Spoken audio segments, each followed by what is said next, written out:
سجدے سے دیے، آنکھ کھلی، ماحول میں تازگی خوشبو اتنی پھیلی ہوئی تھی کہ آنکھ کھلتی ہے تو ماحول کی تازگی بتا دیتی ہے کہ تمہیں مبارک ہو کہ تم محمد کے غلام بن کر آ رہے ہو۔ اس بات پہ ہم جتنا بھی فخر کریں وہ کم ہے۔ بنیادی کہا کرتے تھے نا کہ یہ میری خوش قسمتی میں تیرا امتی، یاد ان کی نہ بھولو نیازی کبھی، وہ کہیں امتی تو بھی کیا یاد نبی۔ میں ہوں حاصل تیری چاکری کے لیے، اور فخر کا دل میں دریچہ باز کرنا چاہیے، جن کا تو آقا ہے ان کو ناز کرنا چاہیے۔ یہ ہمارا فخر کہ ہم حضور کے بن کے آئے ہیں۔ 12 نبیوں نے آرزو کی۔ حضرت موسیٰ علیہ السلام ایک دن اللہ سے عرض کرتے ہیں، اللہم انی اجد فی الالواح امتا هم السابقون الاولون فاجعلهم امتی، قال تلک امت احمد۔ مالک میں ارواح درات میں امت تو بڑا ہے جو آئے گی سب سے آخر پہ، لیکن وہ نمبر پہلا لے جائے گی، اے اللہ وہ امت میری امت بنا دے۔ تو جواب کیا آیا؟ قال تلک امت احمد، فرمایا موسیٰ وہ تو میرے پیارے احمد کی امت ہے۔ کہ آپ لوگوں کا تذکرہ ہو رہا ہے۔ ایک اور سوال کہ مالک ایسی امت کو بڑا ہے، وہ صدقہ دیں گے، کھا بھی خود جائیں گے، وَيُجَرُونَ عَلَيْهَا، اور اس کا اجر بھی خود لے جائیں گے۔ پہلی امت صدقہ جب دیتی تھی تو کیا کرتے تھے؟ صدقے کو اٹھا کے پہاڑ پہ رکھتے۔ قبولیت کی دلیل کیا ہوتی تھی؟ آسمان سے آگ آتی، اچھل کے لے جاتی، جس کا قبول نہ ہوتا وہ وہیں پڑا رہتا، سینے میں دل دھک دھک کرتا کہ اگر قبول نہ ہوا تو قوم میں شرمندہ ہونا پڑے گا۔ اور بھائی جان ہمارا مال حلال کا ہے یا حرام کا، ہم نے جائز طریقے سے کمایا یا ناجائز طریقے سے، لوگوں کی ہڈیاں توڑی یا خون نچوڑا، جیسے بھی کمایا یہ ہمیں پتا ہے۔ قبول وہی ہوگا جو رزق حلال ہوگا۔ حرام کا کروڑوں بھی دیں گے تو قبول ہے۔ پہلی مہربانی یہ ہوئی کہ اللہ نے ہمارے عیبوں پہ پردہ ڈال دیا، ہمیں رسوائی سے بچا لیا۔ بھائی جان ان کا اگر قبول ہوتا تھا وہ کھا نہیں سکتے تھے، آگ لے جاتی تھی۔ اور ادھر کہانی کیا ہے؟ صدقہ دیا، خود کھایا اور اجر بھی خود لے گئے۔ مالک وہ امت میری امت بنا دے، فرمایا وہ تو میرے پیارے احمد کی امت۔ ایک اور سوال کیا اللہ اس امت کو بڑا ہے، یاکلون الفیع، وہ مال فیع کھائیں گے۔ ایک ہوتا ہے مال غنیمت اور ایک ہوتا ہے مال فیع۔ مال غنیمت جنگ کے بعد جو دشمن سے مال حاصل ہو اس کو مال غنیمت کہتے ہیں، جو مجاہدین میں بانٹ دیا جاتا ہے۔ مال فیع اس مال کو کہتے ہیں جس میں جنگ کی نوبت ہی آئے، دشمن ویسے ہی مال خوف کے دم دبا کے بھاگ جائے، بغیر مشقت جو مال حاصل ہوتا ہے اس کو مال فیع کہتے ہیں۔ اللہ وہ امت میری امت بنا دے، فرمایا وہ تو میرے پیارے احمد کی امت ہے۔ ایک اور سوال کیا اللہ ایسی امت کو بڑا ہے، وہ نیکی کا ارادہ کریں گے، نیکی کی نہیں، دل میں شوق پیدا ہوا ہے، دکھیوں کے کام آؤں گا، بیواؤں کے کام آؤں گا، کانٹوں بھری بستی میں سنت کے پھول اگاؤں گا، جیوں گا اللہ کے لیے، مروں گا اس کے دین کے لیے، میری دھڑکنیں میری سانسیں قرآن کی نوکری میں گزرے گی۔ بھائی یہاں بیٹھ کے جذبہ نصیب ہوا، یہاں باتیں سنی دل میں اتری، یہاں بیٹھ کے جذبہ پیدا ہوا، لاکھوں نہیں کروڑوں اللہ نے دیا ہے، ایک فیکٹری 5 فیکٹریوں کا مالک ہوں، یہ اللہ کے تقسیم کے اللہ نے مجھے اتنا دیا، اور میری دیوار کے متصل میرا اپنا ہی سکا بھائی ہے، کچی دیواروں سے چیخوں کی آوازیں آتی ہیں، کیسا صفا کیسی دولت کہ میں اپنے بھائی پہ خرچ نہ کر سکا، اپنے بھائی کے دکھ کم نہ کر سکا، یہ اللہ کی تقسیم تھی۔ یہاں جذبہ پیدا ہوا کہ میں دکھیوں کے کام آؤں گا، اور وہ دکھ میرے اپنوں کے ہوں گے تو وہ ختم کروں گا۔ یہاں بیٹھ کے نیکی کا ارادہ ہے بھائی، یہاں بیٹھ کے جذبہ پیدا ہوا ہے۔ آپ جانتے ہو اس کا اللہ کے ہاں اجر کتنا ہے، نیک ارادے کا اجر کتنا ہے؟ ایک شخص کے نامہ اعمال میں حج لکھا ہوگا تو وہ عرض کرے گا مالک میں نے تو حج کیا ہی نہیں، تو اللہ فرمائے گا جب حاجیوں کے قافلے چلتے تھے دل تڑپتا تھا، کہاں ہاں اللہ بڑے ہی تڑپتا تھا، فرمایا اسی تڑپ کو دیکھتے ہوئے تیرے نامہ اعمال میں حج لکھ دیا۔ نیکی کا ارادہ ہے، ابھی کسی دکھیے کے کام نہیں آیا، ابھی کسی گرتے کو سہارا نہیں دیا، ابھی کسی کو کھینچ کے مسجد میں نہیں لایا، ابھی کسی کے آنکھوں پر حیا کے پہرے، کانوں میں قرآن کے نغمے، لبوں پر سونے محمد کے ترانے، بھائی جان ابھی وہ جذبے نہیں پیدا کر سکا، لیکن یہاں بیٹھ کر کے ارادہ کیا ہے کہ میں لوگوں کو دین کی راہوں کا مسافر بناؤں گا۔ اللہ تعالیٰ نیک جذبوں کا احترام کرتا ہے، کھاتے کے اندر نیکی کو ڈال دے گا۔ مالک ایسی امت کو پڑا ہے، وہ نیکی کا ارادہ کریں گے، ارادے سے نیکی عطا ہوگی۔ اگر وہ نیکی ایک کریں گے لکھی ایک نہیں 10 جائے گی۔ اے اللہ وہ امت میری امت بنا دے، فرمایا وہ تو میرے پیارے احمد کی امت ہے۔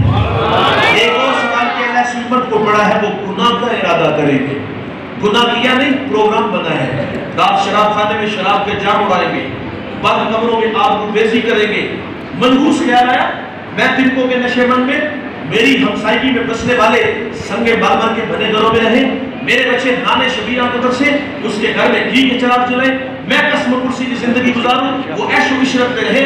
منحوس خیال کیا آیا؟ میں رہزن بنوں گا، لٹیرا بنوں گا، ہاتھ حرام کی طرف بڑھاؤں گا، لوگوں سے چھین کے کھاؤں گا۔ یہ گناہ کا ارادہ ہے، وہاں نیکی کا جذبہ، نیکی عطا ہوئی۔ یہاں حکم نہیں فرشتے کو کہ میرے بندے کے دماغ کی سکرین پر اس وقت جو گندے خیال آ رہے ہیں مجھے پسند نہیں اور اس کے کھاتے میں گناہ ڈال دو، نہ بھائی، یہاں روک لیا گیا۔ ہو سکتا ہے یہ جو قدم سیل میں گھر کی طرف اٹھ رہے ہیں اللہ کے گھر میں آ جائے، اور یہ جو ہاتھ حرام کی طرف بڑھا رہا ہے تھوڑے پر ہی راضی ہو جائے۔ گناہ کے ارادے سے گناہ نہیں لکھا جائے گا، فطرت میں بھول جانا بھی ہے۔ اگر گناہ سرزد ہو جائے گا تو لکھا بھی ایک جائے گا۔ اور یار اگر کوئی ندامت کے اتھرو اس کی چوکھٹ پہ لے کے آ جائے، کیے ہوئے گناہوں پر شرمسار ہو جائے، ہجرت کر کے پلٹ آئے، یہ اللہ کا وعدہ ہے میں اس کے گناہ کو لوح محفوظ سے مٹا دوں گا۔ ہم تو مائل بکرم ہیں، کوئی سائل ہی نہیں، راہ دکھلائے کسے کوئی گردن منظر ہی نہیں۔ جو گناہ چھوڑتے ہیں عادت باری تعالیٰ ہے، وہ اس کے گناہوں پر کرم کا قلم پھیر دیتے ہیں۔ ایک شخص نے 20 سال عبادت کی، پھر 20 سال اس کی دہلیز سے دور چلا گیا، 40 سال عمر ہوئی، آئینے کے سامنے کھڑا ہے، داڑھی میں سفید بال دیکھے تو رونے لگا۔ یہ جو داڑھیوں میں سفید بال آتے ہیں نا بھائی، یہ موت کی نشانی ہے۔ یادداشت جب کمزور ہونا شروع ہو جائے سمجھ لو موت کا وقت قریب آ گیا ہے۔ اٹھتے جنازے، پھیلی ہوئی قبریں اور بچھے ہوئے سفید ماتم ہمیں پیغام موت دیتے ہیں۔ آئینے کے سامنے اللہ کا مجرم کھڑا ہے، داڑھی میں سفید بال دیکھ کے تڑپ کے کہتا ہے اللہ اگر میں پلٹ آؤں تو کیا سلوک ہوگا؟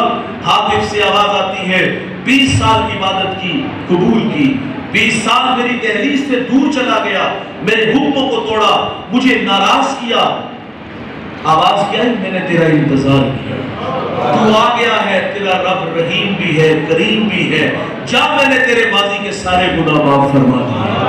آج صحابی نے کھلے رابی نے، اور بھائی آج معافی مانگیں گے تو وہ معاف کر دے گا۔ علامہ سعدی لکھتے ہیں معاشر مسلم مفسر قرآن، ایک بوڑھا ہر سال حج کے لیے جاتا تھا۔ ایک دفعہ کسی جوان کو ساتھ جانے کا اتفاق ہوا، اللہ کے گھر میں پہنچے، بوڑھے نے لبیک کہا تو حاطف سے آواز آئی لا لبیک، بوڑھے تیرا کوئی حج نہیں۔ جو ساتھ وہ جوان تھا وہ چونک سا گیا، کہا بابا جی آواز بھی سنی؟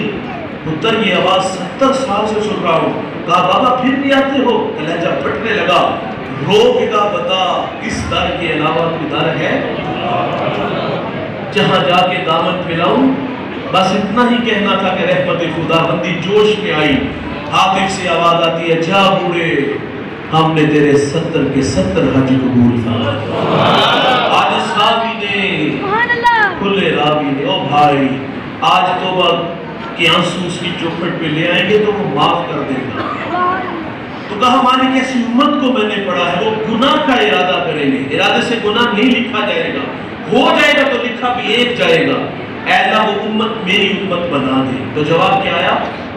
وہ میرے پیارے احمد کی امت ہے۔ 9 سوال تھے اور ہر سوال پہ ایک ہی جواب آیا، اور ہر سوال پہ جواب کیا آیا؟ بولیے گا، وہ میرے پیارے، وہ میرے پیارے، وہ میرے پیارے، وہ میرے پیارے، وہ میرے پیارے، بھائی آپ کی بات ہو رہی، وہ میرے پیارے، وہ میرے پیارے۔ ہاں ہر سوال پہ ایک ہی جواب، اور آخر پہ عرض کرتے ٹھیک ہے اللہ وہ امت میری نہیں بنانی نہ بنا، مجھے ہی اس محمد کا امتی بنا ہے۔ تو کیوں نہ کہیں ہم یار یہ میری خوش قسمتی، میں تیرا امتی، یاد ان کی نہ بھولو نیازی کبھی، وہ کہیں امتی تو بھی کہہ یا نبی۔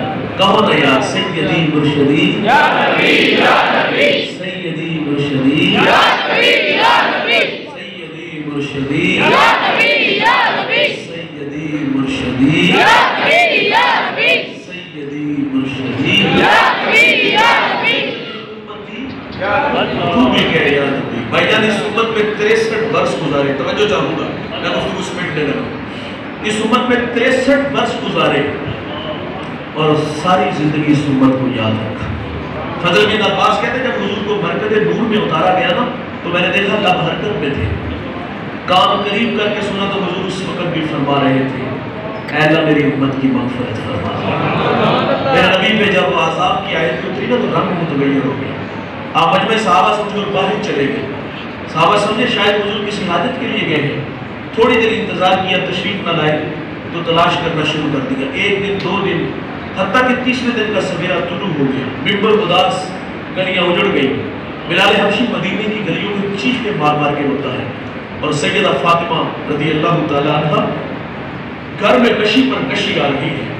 باسم علی باسم کہتے ہیں شرم مقام کا نہیں ہوتا، مکین کا ہوتا ہے۔ وہ یسرب تھا، بیماریوں کا گھر تھا، لیکن سونے محمد کے قدم لگتے ہیں، اللہ مدینے کی خاک پہ شفا دیتے ہیں۔ تیسرا دن ہوا، صحابہ جنگل میں چلے گئے۔ میں نے اس جنگل کی زیارت کی ہے، آج وہاں گھر بن گئے، اور وہ پہاڑ آج بھی موجود ہے جہاں میرے محبوب تشریف فرما ہوئے تھے۔ تو صحابہ نے وہاں ایک چرواہے سے پوچھا کہ یہاں تم نے اس نام کا کوئی شخص تو نہیں دیکھا؟ اس نے کہا اتنا میٹھا نام تو میں نے سنا ہی پہلی دفعہ ہے۔ ہاں ہاں میں اتنا جانتا ہوں، وہ سامنے غار دیکھتے ہو جس کا نام جنگل صلاح ہے، وہاں ایک جوان ہے جو صبح بھی روتا ہے شام بھی روتا ہے، اور کہتا وہ میری بکریاں دیکھو ہلکا بنائے بیٹھی ہیں، نہ کچھ کھاتی ہیں نہ کچھ پیتی ہیں، وہ روتے ہیں تو یہ بھی روتی ہے۔ صحابہ نے پوچھا وہ رونے والا کیا کہتا ہے؟ اس نے کہا جب اس کے لب ہائے مبارک کھلتے ہیں تو وہ رب حبلی امتی کی صدائیں دیتے ہیں۔ بے جان جسموں میں جان آئی، صحابہ اندر داخل ہوئے، آنکھیں کیا دیکھتی ہیں کہ حضور کی پیشانی نوکیلے پتھر پہ جھکی ہے، اور رو رو کے کیا کہہ رہے ہیں اللہ میری امت کی مغفرت فرما دے۔ ابو بکر آگے بڑھے گا، حضور 3 دن جدائیوں میں گزار دی، مدینہ اداس کھڑا ہے، تشریف لائیے۔ حضور فرماتے اتنی دیر تک ابو بکر سجدے سے سر نہیں اٹھاؤں گا جتنی دیر تک اللہ تعالیٰ میرے ساتھ امت کے معاملے میں وعدہ نہیں کر دیتا۔ تو حضور سجدے سے سر نہیں اٹھا۔ سیدہ فاطمہ کو خبر ملی، آپ مدینے کی عورتوں کو لے کے اس غار کی طرف بڑھتی ہیں، صحابہ پیچھے بیٹھے، آپ اندر داخل ہوئے، عرض کرتی ابو بیٹی آئی ہے، جگر کا ٹکڑا آیا ہے جس کے لیے آپ مسند بچھا دیتے تھے، فاطمہ آئی ہے۔ حضور بیٹی کو بھی یہی فرماتے بیٹے مجھے امت کی محبت رلا رہی ہے۔ جوانوں سنیے گا، جب حضور نے سجدے سے سر نہ اٹھایا تو پھر سید اپنے اللہ سے عرض کرتی مالک میں نے سنا ہے جب فقیروں اور درویشوں کی دعائیں مستجاب نہیں ہوتی تو وہ سروں سے پگڑیاں اتار کے اللہ تجھ سے دعا مانگتے ہیں، پھر تجھے اپنے بندوں پہ رحم آ جاتا ہے۔ عرض کیا مالک آج تیرے نبی کی بیٹی فاطمہ جس پر تو نے تطہیر کی آیتوں کو نازل کیا ہے، میں سر سے دوپٹہ اتار کے اپنے بابا کی امت کے لیے تجھ سے بھیک مانگتی ہوں۔ سیدہ کا ہاتھ ردا کی طرف بڑھا، کوہرام مچ گیا، بادلوں کی اوٹ میں سورج نے منہ چھپا دیا، ایسا لگا کہ قیامت آ گئی۔ رومی کہتا پھر ایک صدا اٹھی پس ندا آمد زیسنا قائے رسول من دعائے فاطمہ کر تم قبول کر طلب کرتی زمین و آسمان جھلائے بخش دے بشتر رکھ زمان۔ فرمان جبریل دیر نہ کرو جلدی جاؤ، میرے نبی سے کہو کہ سجدے سے سر اٹھا لے، ہم نے فاطمہ کی دعا قبول کر لی ہے۔ جیسے آپ کہو گے ہم امت سے ویسے ہی معاملہ فرما دیں گے۔ بھائی جان محبت عمل کو آسان کرتی ہے، محبت دعویٰ عمل دلیل ہے، غلامی رسول میں موت بھی قبول ہے۔ معذرت سے کہوں گا نادے کھوکھلے ہو چکے، حضور نے ہمیں اتنا پیار دیا، ہم نے اس کے سلے میں کیا دیا؟ 2 لمحوں کے لیے میں اور آپ خود کو کھینچ کے اس غار میں لے چلے، ایک جانب خود کو کھڑا کرے اور ایک جانب محبت کی بچھی کائنات دیکھو، اتنا ہمیں پیار دیا، ہم نے اس کے سلے میں کیا دیا؟ معذرت سے کہوں گا آج ہمارے اخلاق کھوکھلے ہو گئے، ہم فساد کے کھوکھلے دانے پہ کھڑے ہیں، ہم جوان ہیں نا، چلتے کر کے بولتے بگڑ کے، مستی ہی مستی نشہ ہی نشہ، یہ ہمارے تیور ہے۔ 5 وقت اللہ کا منادی حی علی الصلاۃ کی صدائیں دیتا ہے، کان پہ جو تک نہیں رینگتی، وائز نصیحت کرتا ہے ہم غفلت کی پٹی نہیں اتارتے، اور انہوں نے اتنا پیار دیا، ہم نے اس کے سلے میں کیا دیا؟ انتہائی معذرت سے بھائی آج یہ پیشانیاں سجدوں کے نور سے محروم ہیں۔ محبت عمل مانگتی ہے بھائی، یہ اعزاز آپ کا ہے، یہ شرف میرا ہے کہ اللہ نے ہمیں وہ نبی عطا فرمایا جس کے لیے نبیوں نے بھی دعائیں کی۔ تو بھائی جان جس قدر اعزاز بڑے ہو، جس قدر شرف بڑے ہو، اس قدر تقاضے بھی بڑھ جاتے ہیں۔ آؤ میں اور آپ کو تقاضے کے پیش نظر رکھیں اور زندگی ان راہوں پہ لے آئیں جن راہوں پہ چل کے ہم سے ہمارے محبوب ہمارا مالک راضی ہو جائے۔ اگر وہ راہیں میسر ہو جائے تو یہ اعزاز کی بات اگر ٹوٹ گئی ہے تو آؤ ہم ان راہوں کے راہی بن جائیں۔ پھر آخر میں یہی کہوں گا کہ یہ میری خوش قسمتی، میں تیرا امتی، یاد ان کی نہ بھولو نیازی کبھی، وہ کہے امتی تو بھی کہے یا نبی، میں ہوں حاضر تیری چاکری کے لیے، فخر کا دل میں دریچہ باز کرنا چاہیے، جن کا تو آقا ہے ان کو ناز کرنا چاہیے۔ میں اور آپ یہاں ناز کرنے کے لیے جمع ہوئے ہیں، اللہ مجھے آپ کو حضور کی لازوال محبت سے مالا مال فرمائے۔ میں شکر گزار ہوں حضرت علامہ مولانا قادری اکبر، میرے انتہائی مشرق مہربان دوست علامہ مولانا تنویر الحسن مصطفی صاحب، جناب کی دعوت پہ ناچیز یہاں حاضر ہوا، بڑی محبت سے نوازا۔ اللہ جناب کے علم و فضل میں، تقویٰ و عبادت میں برکت عطا فرمائے، خدمات دین میں جناب کی قبول فرمائے۔ اللہم صلی علی سیدنا و مولانا محمد وآلہ وصحبہ وبارک وسلم۔ جو کہا سنا سب کو عمل کی توفیق عطا فرمائے، سب کو دارین کی سعادتوں سے مالامال فرمائے، قدم قدم پر حسنات سب کو عطا فرمائے، سب کی جوڑی رحمت و رضوان سے بھرپور فرمائے۔ اس مسجد کو آباد فرما، اس مسجد سے جو محبت کرتے ہیں، تعاون کرتے ہیں، ان کے گھروں کو آباد فرما۔ مجھے اچھا لگا آپ دوستوں سے مل کے، بڑی محبت سے آپ نے اس مسجد کو بنایا۔ اللہ آپ کو دنیا آخرت میں اس کا بہترین صدا عطا فرمائے۔ علامہ صاحب اور ان کے ساتھ جتنے جڑے ہوئے دوست ہیں